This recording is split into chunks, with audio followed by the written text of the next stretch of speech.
باللہ من الشیطان الرجیم بسم اللہ الرحمن الرحیم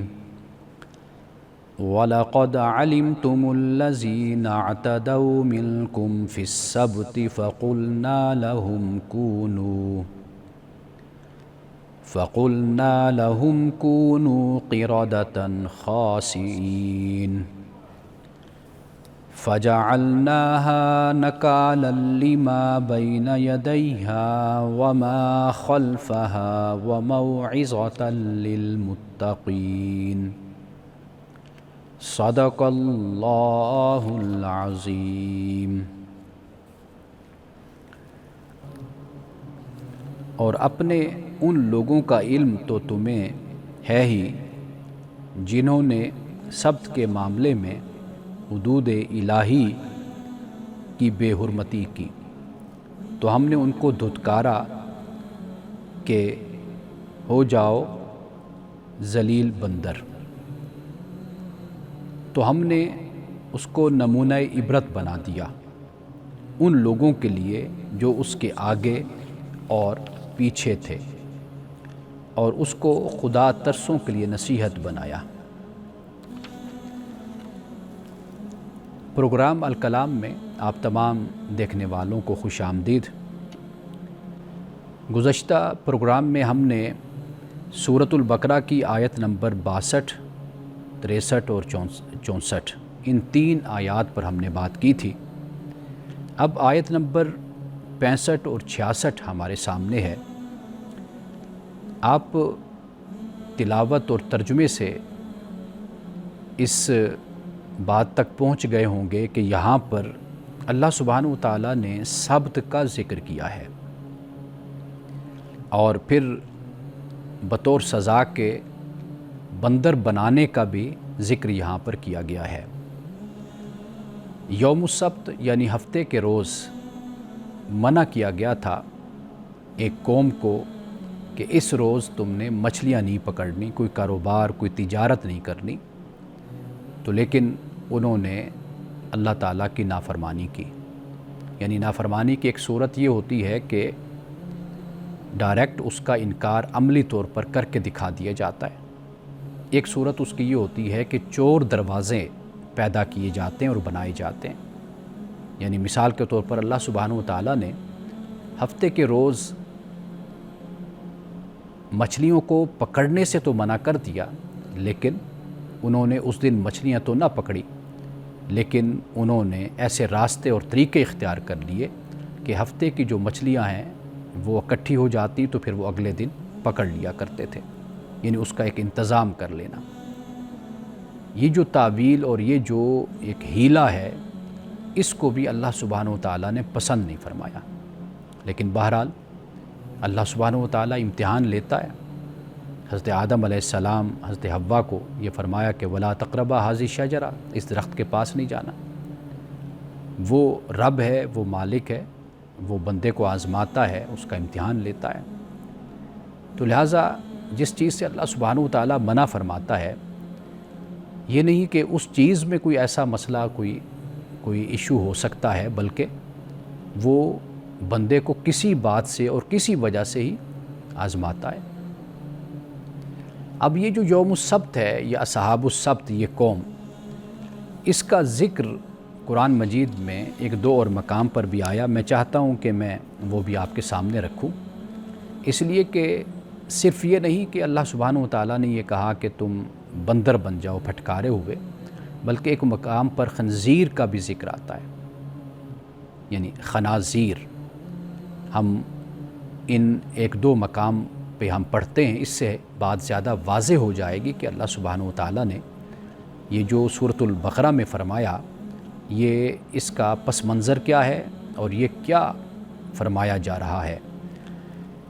سورۃ الاعراف میں یہ فرمایا ہے کہ وَاسْأَلْهُمْ عَنِ الْقَرْيَةِ الَّتِي كَانَتْ حَاضِرَةَ الْبَحْرِ إِذْ يَعْدُونَ فِي السَّبْتِ إِذْ تَأْتِيهِمْ حِيتَانُهُمْ شُرَّعًا يَوْمَ سَبْتِهِمْ شُرَّعًا وَيَوْمَ لَا يَسْبِتُونَ لَا تَأْتِيهِمْ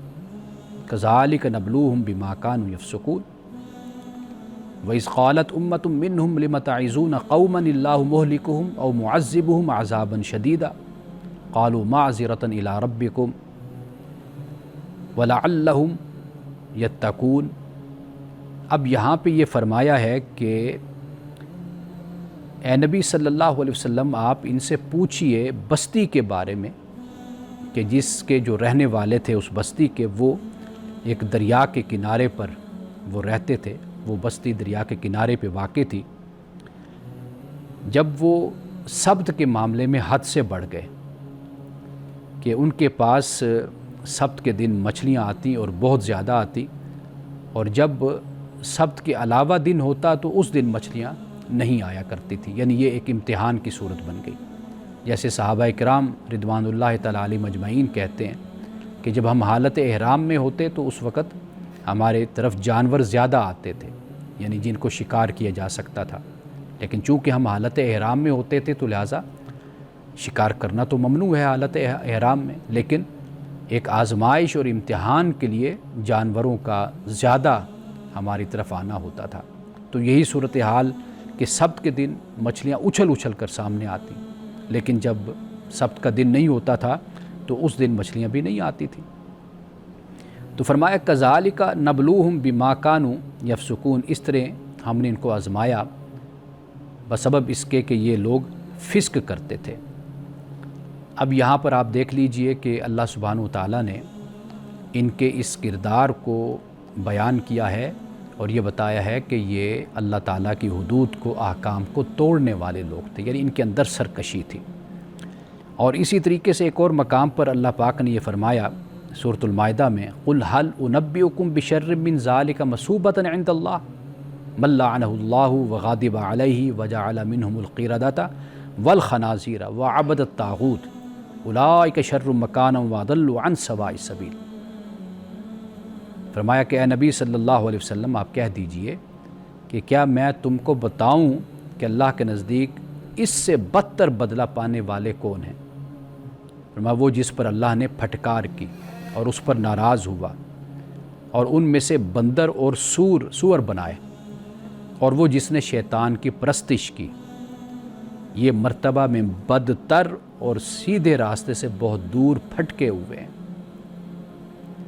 اب یہ دیکھ لیجئے کہ یہاں پر اللہ سبحانہ وتعالیٰ نے بندر کے ساتھ خنزیر کا ذکر کیا۔ اب اس کے بارے میں دو آراء ہمارے سامنے ہے۔ ایک تو رائے یہ ہے کہ اللہ سبحانہ وتعالیٰ اس پر بھی قادر ہے کہ وہ ایک خاص قوم، ایک خاص نسل، ایک خاص دور کے اور خاص جگہ کے جو لوگ تھے، وہ اپنی نافرمانی اور سرکشی میں اس حد تک پہنچے کہ اللہ سبحانہ وتعالیٰ نے ان کی صورتوں کو بگاڑ دیا، یعنی فزیکل ٹرانسفارمیشن جس کو کہا جاتا ہے، فیس ہی، چہرے ہی بدل گئے۔ یہ بھی اللہ کے اختیار میں ہے، اس کی قدرت میں ہے۔ اور اس حوالے سے چند باتیں ہمیں جو روایات میں ملتی ہیں وہ یہی ہے کہ جو بنے اور پھر وہی مر کھپ گئے، ختم ہو گئے، یعنی یہ نہیں کہ ان کی نسل پھر آگے چلی۔ تو ایک تو یہ ہمیں روایت ملتی ہے، لیکن دوسری بات جو ہے وہ یہ ہے کہ اگر دیکھا جائے کہ آخر اللہ سبحانہ وتعالیٰ نے خنزیر کا یا بندر کا جو ذکر کیا ہے وہ کن خرابیوں کی بنیاد پر ذکر کیا ہے۔ وہ چند ایسی عادات ہیں ان جانوروں کی جو میں آپ کے سامنے رکھتا ہوں، جس سے بات بالکل واضح ہو جائے گی۔ اور حقیقتاً ایسے ہی ہے کہ جو قوم اللہ کے احکام سے منہ موڑتی ہے اور اللہ کے دین سے سرکشی اختیار کرتی ہے تو اس کی حالت یہی ہو جاتی ہے۔ ایک تو ان جانوروں کی جو عادت ہے وہ یہ ہے کہ یہ کچھ کرنے سے پہلے سوچتے نہیں ہیں، یعنی یہ صرف ایک کام کرتے ہیں، لیکن اس کام کا کرنا آیا کہ یہ درست ہے یا درست نہیں ہے، یہ نقصان میں ہے یا فائدے میں ہے، اس کے نتائج کیا ہوں گے، کانسیکوینسز ہوں گے، یہ اس سے بالکل ہی بے پرواہ ہوتے ہیں۔ یعنی آپ بندر کو دیکھ لیجئے، یعنی وہ انسان کے لیے تعلیم اس بات کی ہے نا، اللہ نے انسان کو عقل دی ہے، انسان سوچتا ہے، دیکھتا ہے کہ پہلے سوچو پھر بولو پھر کچھ کرو۔ تو انسان کی جو بندر ہے یا خنزیر، ان کی حرکات کو اگر دیکھا جائے تو اس میں جو سوچنے کا عمل تو بالکل ہے نہیں، عقل کی بات تو بالکل ہے نہیں، بس اچھل کود ہے۔ ایک تو یہ بات ہے۔ دوسری بات جو بیان کی جاتی ہے وہ یہ ہے کہ ان کا جو قوت بہیمیہ یا شہوانیہ جس کو کہا جاتا ہے اس کی طرف بہت زیادہ رجحان، یعنی اس میں زیادتی، ہر وقت اس کی خواہش، یہ جو عمل ہے، یہ جو فعل ہے، یہ چونکہ ان جانوروں میں بہت زیادہ ہے تو یہ دوسری بات ہو جاتی ہے۔ اور تیسری بات جو ہے وہ ہے نقل، یعنی اگر آپ بندر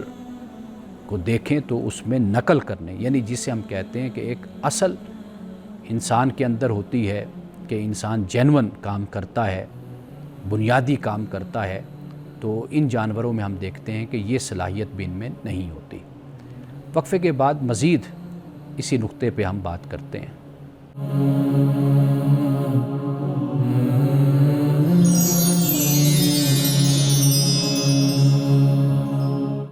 وقفے سے پہلے ہم اس نقطے پہ بات کر رہے تھے کہ آخر اللہ سبحانہ وتعالیٰ نے یہ جو فرمایا کہ فَقُلْنَا لَهُمْ كُونُوا قِرَدَةً خَاسِئِينَ، کہ ہم نے کہا کہ ہو جاؤ بندر پھٹکارے ہوئے، یا پھر خنازیر کی بات کی ہے، سور کی بات کی ہے، تو اللہ سبحانہ وتعالیٰ نے ان کو ایسا کیوں فرمایا؟ تو ایک پہلو تو اس کا یہ ہے کہ واقعی طور پر واقعتاً یہ بندر کی شکل ان کی ہو گئی تھی۔ اگر انسان اور بندر کو دیکھا جائے تو کافی مشابہت ہوتی ہے، ایک تو یہ بات ہے۔ اور اس کے بارے میں پھر روایات جو ہیں وہ یہ ہیں کہ یہ اسی نسل کے ساتھ یہ معاملہ تھا، اسی جگہ پر تھا، پھر اس کے بعد ان کا خاتمہ ہو گیا، یعنی یہ مر کھپ گئے۔ دوسری رائے یہ ہے کہ جب اللہ یہ فرماتا ہے کہ ہم نے کہا کہ ہو جاؤ پھٹکارے ہوئے بندر، تو اس سے مراد کیا ہے؟ یعنی معنوی طور پر، حقیقی طور پر یا باطنی طور پر کہ جو ان کی برائیاں ہیں، ان کے جو خصائل ہیں اور ان کی جو عادتیں ہیں وہ اس قوم کے اندر پیدا ہو گئی، اور یہ پیدا ہو بھی جاتی ہیں۔ اللہ سبحانہ وتعالیٰ نے یہ فرمایا۔ جب اللہ یہ فرماتا ہے کونو، تو اس سے مراد یہ نہیں صرف ہوتا کہ بھئی جیسے فرمایا تو ویسے وہ ہو گئے، یعنی اس سے مراد ایک قوم وقت بیتنے کے ساتھ ساتھ ان مشکلات کا اور ان عادات کا شکار بھی ہوتی چلی جاتی ہے اور زوال پذیر بھی ہوتی چلی جاتی ہے۔ جیسے میں نے بیان کیا کہ ان جانوروں کے اندر ایک بات یہ ہے کہ یہ قوت شہوانیہ بہیمیہ جس کو کہتے ہیں کہ جنسی خواہش، اس کا بہت زیادہ غلبہ اور اس کی بہت زیادہ زیادتی یہ ان کے اندر موجود ہے۔ اور وہ لوگ کہ جو خدا کے احکام سے، وہ قومیں جو خدا کے احکام سے دور ہو جاتی، جو فطرت کے مطابق ہیں، تو ان میں یہ برائی غالب آ جاتی ہے۔ اللہ کا جو حکم ہے وہ روکتا ہے۔ اللہ نے اس خواہش کی تکمیل کے لیے صرف ایک راستہ جائز رکھا ہے، اور وہ ہے نکاح کا راستہ۔ اس کے علاوہ سب راستے حرام اور ناجائز ہیں، اس سے اللہ نے منع کر دیا۔ یہ نفسیاتی حوالے سے بھی انسانی صحت اور انسانی شخصیت اور انسانی ذہن کے لیے سب سے اچھا حکم اور فیصلہ ہے یہ۔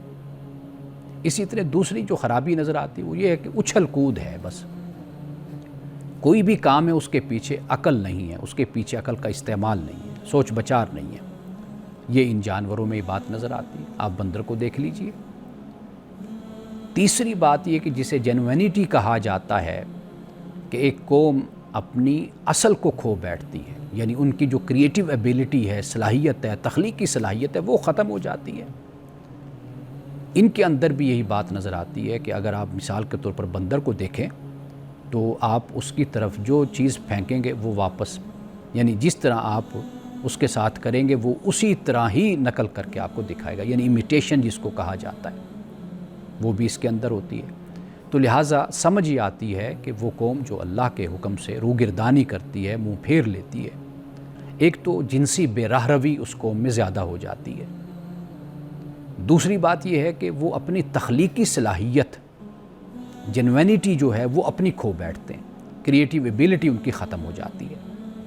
تیسری بات جو ہے وہ یہ ہے کہ جو سوچ بچار ہے، عقل کا استعمال ہے، عقلی صلاحیت ہے، وہ ختم ہو جاتی ہے۔ واقعی قوم یہود میں ہم یہ دیکھتے ہیں، ان کی تاریخ میں ہم دیکھتے ہیں، ہم اس کو پڑھتے ہیں تو ہمیں معلوم یہی ہوتا ہے کہ تخلیقی صلاحیت ختم ہو گئی، جنسی بیماریاں اور برائیاں اور بے راہ روی بہت زیادہ ہو گئی۔ تیسری بات ان میں جو نظر آتی ہے وہ عقل کا استعمال ہے کہ وہ بالکل نہ رہا، تو عقل پھر بھی کسی نہ کسی سطح پر انسان کو درست فیصلے کی طرف انسان کو لاتی ہے، بتاتی ہے۔ وہی اس سے اوپر کا درجہ ہے۔ عقل کوئی فیصلہ کرے، ممکن اس میں نقص اور خطا ہو، لیکن وہی جو بتاتی ہے، جو خدا کا حکم اور خدا کی ہدایت، اس میں کوئی نقص اور کمی نہیں ہے۔ تو یہ خرابیاں ہیں کہ جو ان میں موجود تھی، جو ہم تاریخ میں پڑھتے ہیں اور ہمیں معلوم ہوتا ہے۔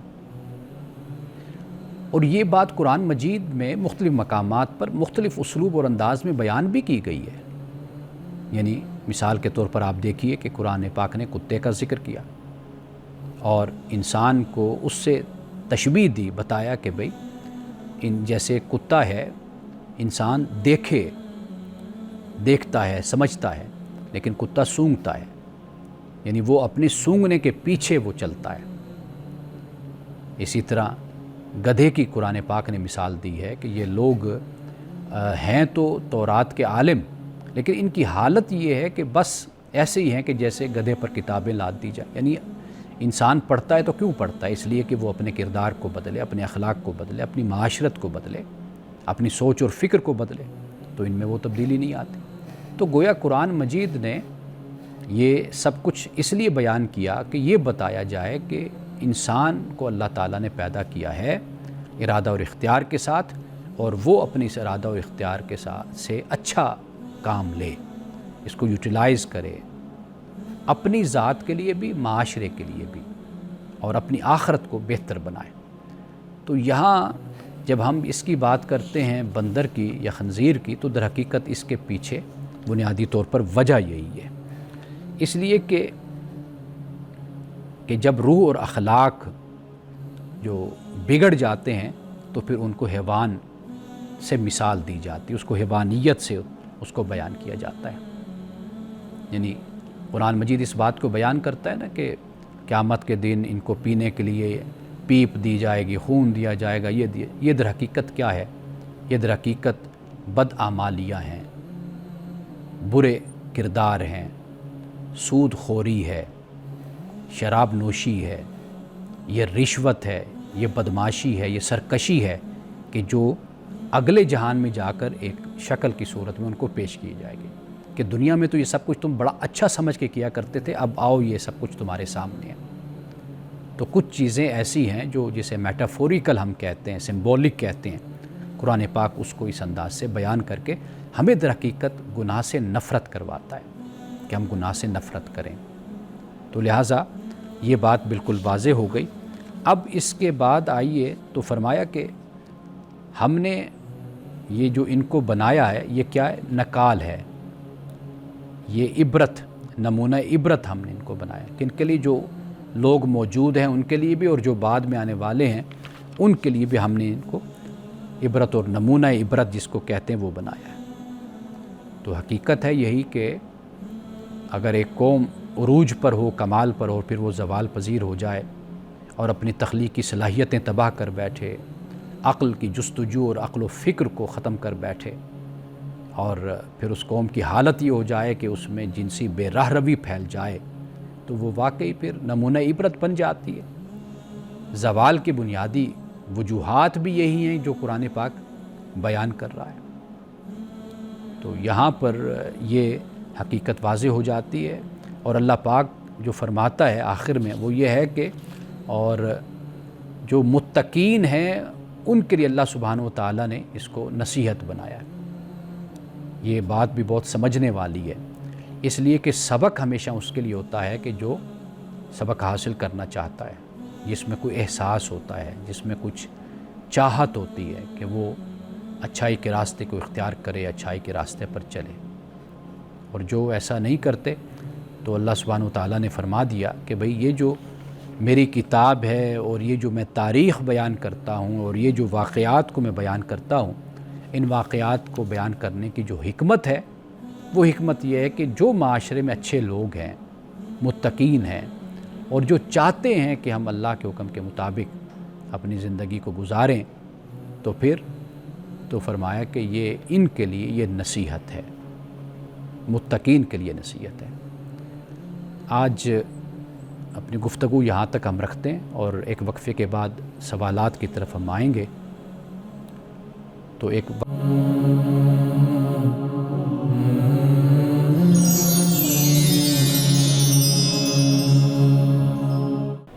سوال میرے پاس نوجوانوں کے حوالے سے ہے کہ جدید نوجوان کے لیے، یعنی جو ماڈرن ایجوکیشن حاصل کرتا ہے، دنیا میں جاتا ہے، پڑھتا ہے، سائنس کی تعلیم لیتا ہے، تو اس کے لیے یؤمنون بالغیب، یہ کچھ سوالات ایسے ہیں کہ جو ابھی سورۃ الفاتحہ جو ہم نے پڑھی اس سے متعلق کچھ سوالات ابھی مزید بھی میرے پاس ہیں، لیکن چونکہ سوال تو مختصر ہوتا ہے لیکن اس کا جو جواب ہوتا ہے وہ بڑا تفصیلی ہوتا ہے، تو میں اس لیے بعض اوقات اس سے ایوائڈ کرتا ہوں کہ زیادہ وقت صرف ایک ہی سوال پر پھر ہمارا لگ جاتا ہے، اگرچہ اس کا جواب بھی تفصیلی ہے. اب وہ یہ ہے کہ یؤمنون بالغیب کا تصور سائنسی ذہن کے ساتھ کیسے ہم آہنگ ہو سکتا ہے، یعنی کہنے کا مطلب یہ کہ جو سائنسی ذہن ہے اس کو ہم یؤمنون بالغیب یہ ہم کیسے سمجھا سکتے ہیں، کیسے بتا سکتے ہیں. دیکھیے پہلی بات یہ ہے کہ اگر ایک بات طے کر لی جائے نا، وہ یہ ہے کہ سائنسی طریقہ کار جو ہوتا ہے اس کی جو بنیاد ہے وہ مشاہدے پہ ہے اور تجربے پر ہے، اور سائنس صرف ان چیزوں کے متعلق معلومات حاصل کر سکتی یا ہمیں بتا سکتی جو مادی دنیا میں قابل مشاہدہ ہوتے ہیں، جن کو آبزرو کیا جا سکتا ہے یا جن کا تجربہ کیا جا سکتا ہے. تو ایک تو یہ چیز ہمیں طے کرنی ہوگی کہ سائنس کا دائرہ کار کیا ہے اور اس کا طریقہ کار کیا ہے، اور جو ایمان بالغیب ہے اس کا تعلق اس دائرے سے ہے کہ جو سائنسی آلات کی پہنچ سے باہر ہیں، یعنی مشاہدہ اور تجربہ جو ہے، اور جو ٹینجیبل اور انٹینجیبل کا فرق بیان کیا جاتا ہے، تو سائنسی آلات کی پہنچ سے باہر یہ ایمان بالغیب ہے. یعنی جیسے ہم جنت کی بات کرتے ہیں، دوزخ کی بات کرتے ہیں، فرشتوں کی بات کرتے ہیں،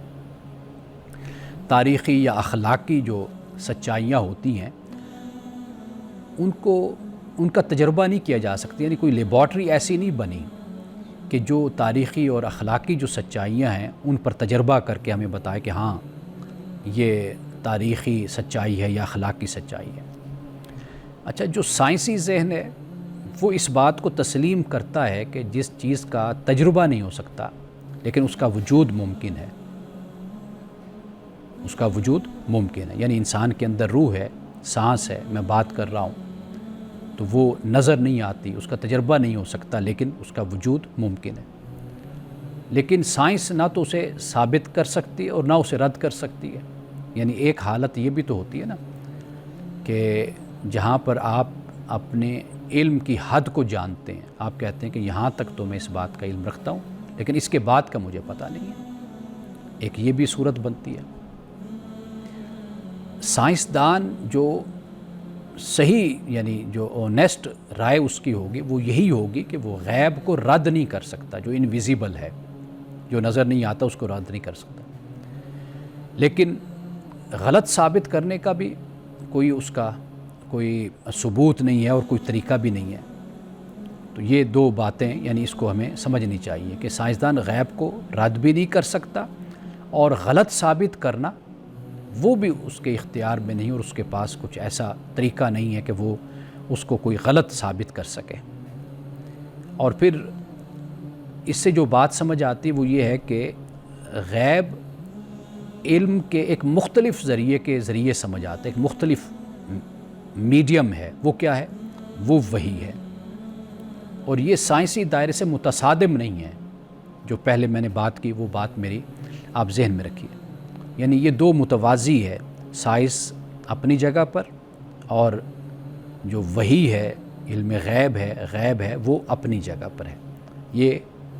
ایک دوسرے کی یہ نفی نہیں کر سکتے، نہ نفی یہ کرتے ہیں. تو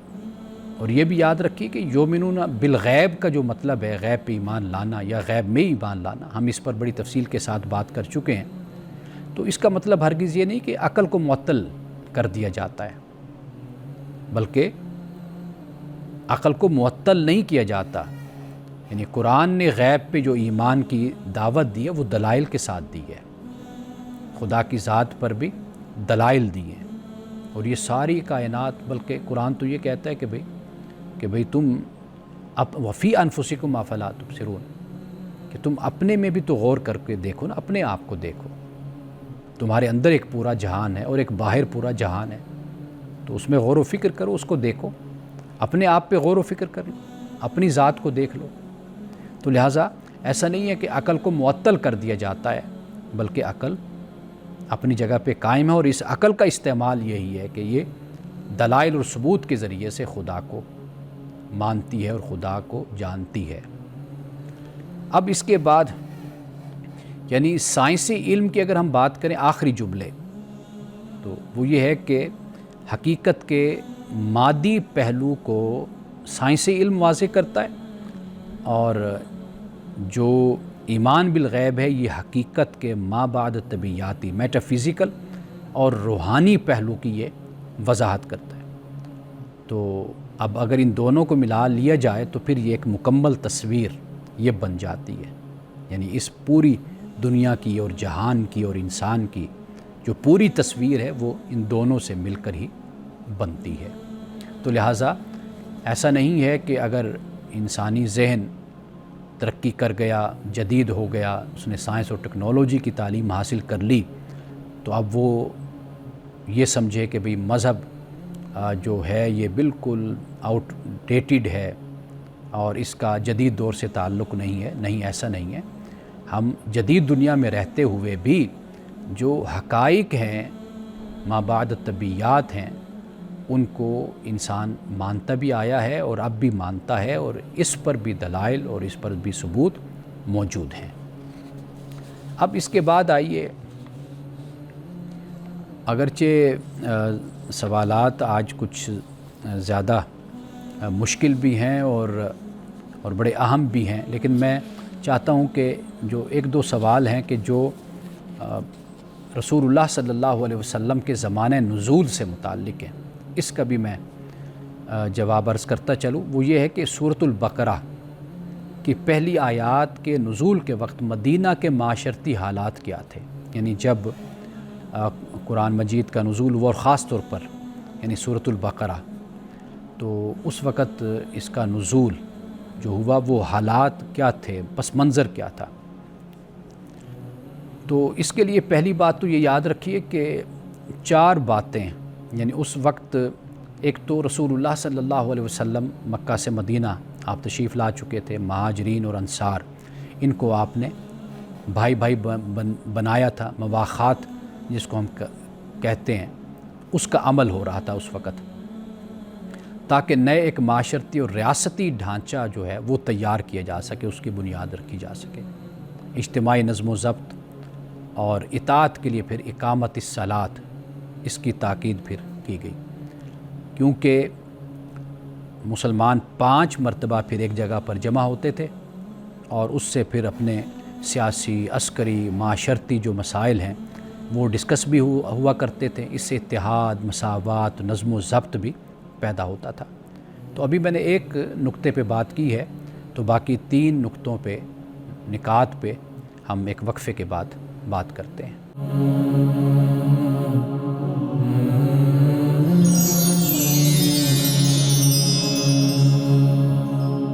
وقفے پہ جانے سے پہلے ہم اس سوال پہ بات کر رہے تھے کہ سورۃ البقرہ کی جو پہلی 5 آیات نازل ہوئی، تو اس وقت جو مدینے کے معاشرتی حالات تھے وہ کیا تھے. تو پہلا نقطہ جو میں نے آپ کے سامنے رکھا وہ یہ ہے کہ رسول اللہ صلی اللہ علیہ وسلم جب مدینہ تشریف لائے تھے تو مواخات کا عمل ہو رہا تھا، اور پھر اقامت الصلاۃ، نماز 5 وقت مسلمان مسجد میں نماز پڑھتے تھے. اس سے اتحاد، مساوات اور نظم و ضبط بھی پیدا ہوتا تھا، اور مسائل بھی ڈسکس ہوتے تھے، چونکہ ایک نیا معاشرتی اور ریاستی ڈھانچہ اس وقت تیار کیا جا رہا تھا. مدینہ میں یہود کے 3 قبائل وہ وہاں پر رہتے تھے، یعنی بنو قینقاع، بنو نذیر اور بنو قریظہ، یہ آباد تھے. یہ لوگ معاشی اور علمی حوالے سے مضبوط یہ قبائل تھے، اور اسلام کی دعوت کے یہ مخاطب بھی تھے، لیکن صورتحال یہ تھی کہ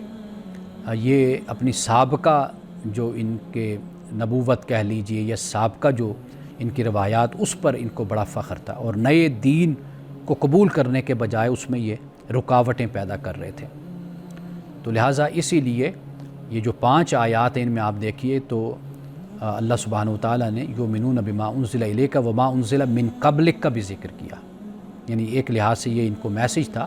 کہ صرف قرآن پر نہیں ایمان لاتے مسلمان، بلکہ جو پہلی کتابیں ہیں ان پر بھی مسلمان متقین مومنین ایمان لاتے ہیں۔ اور تیسرا جو نقطہ ہے وہ منافقین کا ایک بڑا طبقہ وہاں پر موجود تھا، یعنی یہ تیسرا گروہ، بظاہر اپنے آپ کو مومن کہتے تھے لیکن دل سے اس کے انکاری تھے۔ اور پھر متقین کا ذکر کیا گیا، اور پھر اس کے بعد پھر کافروں کا، اور پھر اس کے بعد پھر منافقین کا، اسی کا ہی۔ تو لہٰذا جب ایمان بالغیب کہا تو ان کا اس میں رد ہو گیا، ان لوگوں کا کہ جو ظاہر ایمان لاتے تھے لیکن اندر سے یہ بالکل ایمان نہیں لاتے تھے۔ اور پھر چوتھی بات جو ہے وہ یہ ہے کہ معاشی اور اخلاقی تربیت کی ابتدا یہاں پر ہمیں نظر آتی ہے، یعنی مسلمان ایک نئے ماحول میں ایک اسلامی معاشرہ اور اجتماعی احکام پر عمل کرنے کے لیے کوشش کر رہے تھے اس وقت۔ اور یہ جو فرمایا وَيُقِيمُونَ الصَّلَاةَ اور وَمِمَّا رَزَقْنَاهُمْ يُنْفِقُونَ، اقامت الصلاۃ کا ذکر تو میں نے پہلے نقطے میں اس حوالے سے کر دیا کہ اللہ نے کہا کہ بھئی نماز قائم کرو تاکہ 5 وقت تم ملو، بیٹھو، بات کرو، تمہارے اندر اتحاد، مساوات اور نظم و ضبط تمہارے اندر پیدا ہو۔ اور یہ جو فرمایا کہ اس سے جو ہم نے دیا خرچ کرتے ہیں، اس کی تاکید کر کے اصل میں ایک مضبوط باہمی تعاون پر مبنی ایک معاشی نظام کی بنیاد ڈالی گئی تاکہ غربت کا خاتمہ ہو اور نئے معاشرے میں سخاوت اور ہمدردی کا جو کلچر ہے وہ پروان چڑھے، خاص طور پر مہاجرین کی مدد کے لیے۔ تو لہٰذا جو ایمان بالغیب ہے اور اقامت الصلاۃ اور پھر اس کے بعد انفاق فی سبیل اللہ، یہ تمام سماجی اور سیاسی چیلنجز کا ایک مؤثر روحانی اور ایک عملی حل تھا جو اللہ سبحانہ وتعالیٰ نے سورۃ البقرہ کی ابتدائی 5 آیات میں دیا۔ یعنی مدینہ میں مسلمان آئے، ایک معاشرہ انہوں نے قائم کرنا تھا اور اجتماعی معاملات تشکیل پانے تھے، تو لہٰذا اللہ سبحانہ وتعالیٰ نے ان 5 آیات میں یہ سب کچھ بیان فرمایا ہے۔ اب اس کے بعد ایک مختصر سا سوال لے لیتے ہیں، وقت ہمارے پاس کم ہے اب، وہ یہ ہے کہ الف لام میم جیسے حروف مقطعات ہیں، ان کا جو وجود ہے تو ہمیں عقل کی حدود اور وحی کی فوقیت پر کیا غور کرنے کی دعوت دیتا ہے، اس میں کوئی شک نہیں ہے۔ یعنی وحی کو جو فوقیت اور سپرمیسی جو وحی کو حاصل ہے انسان کی عقل پر، اور یہ بھی بتا دیا کہ عقل انسان کی وہ محدود ہے۔ اس حوالے سے صرف ایک نقطہ یعنی حروف مقطعات پہ جب ہم نے بات کی تھی، اگرچہ میں نے ذکر کیا تھا، یاد دہانی بھی ہو جائے گی۔ یعنی یہاں سے یہ بھی معلوم ہوتا ہے کہ حروف تہجی جو ہیں یہ تمہاری دسترس میں، یعنی جنہیں اللہ تعالیٰ نے چیلنج کیا کہ بھئی قرآن جیسی کتاب لاؤ، تو اللہ نے کہا کہ یہ حروف مقطعات جو ہیں یہ کیا ہیں؟ یہ حروف تہجی ہیں نا، الف سے لے کر یا تک حروف تہجی ہیں، لیکن چیلنج کر دیا کہ تم پھر بھی ایسا کلام نہیں بنا سکتے، یہ تمہاری دسترس میں نہیں ہے، لہٰذا یہ جو دسترس میں نہیں ہے یہ عقل کی محدودیت ہو گئی، اور جو وحی ہے اس کی فوقیت یہاں پر یہ بیان ہو گئی کہ بے شک انسان کو ہم نے عقل دی، شعور دیا، انسان کو ہم نے بڑی صلاحیتوں سے نوازا، لیکن انسان کے اس عقل، اس ارادہ اور اس اختیار کی بھی حدود ہیں، اس سے آگے نہیں بڑھ سکتا۔ تو لہٰذا اپنے ارادہ اور اختیار اور اپنی عقل کے اندر رہتے ہوئے جو دائرہ کار ہے اس میں تم زندگی گزارو، ترقی کرو، آگے بڑھو، اور نئے سے نئے زمانے تم دریافت کرو، اس پر کوئی پابندی نہیں، لیکن اپنی حد میں رہتے ہوئے۔ تو لہٰذا اگر ہم حروف مقطعات کو دیکھتے ہیں تو یہاں یہی میسج ہمارے لیے ہے کہ بھئی کہ حروف تہجی سے ہی بنا نا الف لام میم، باقی حروف بھی، لیکن ان حروف تہجی سے تم قرآن جیسی کتاب بنا کر تم نہیں لا سکتے۔ تو ناظرین کرام، آخر میں ایک مختصر سی حدیث رسول اللہ صلی اللہ علیہ وسلم نے صحابی کو نصیحت کرتے ہوئے فرمایا کہ یا بنی اذا دخلت علی اہلک، اے میرے پیارے بیٹے جب گھر میں داخل ہوا کرو، اپنے گھر والوں کے پاس جایا کرو تو فسلم، تو پھر ان کو سلام کیا کرو، اس لیے کہ یکن برکتن علیک وعلی اہل بیتک، فرمایا کہ اگر تم گھر والوں پر سلام بھیجو گے، ان کو سلام کرو گے تو پھر کیا ہوگا؟ فرمایا کہ اس کی برکتیں ہوں گی، بلیسنگ ہوگی خدا کی طرف سے تمہارے لیے بھی اور تمہارے گھر والوں کے لیے بھی۔ تو لہٰذا جب ہم گھر میں داخل ہوں تو ہمیں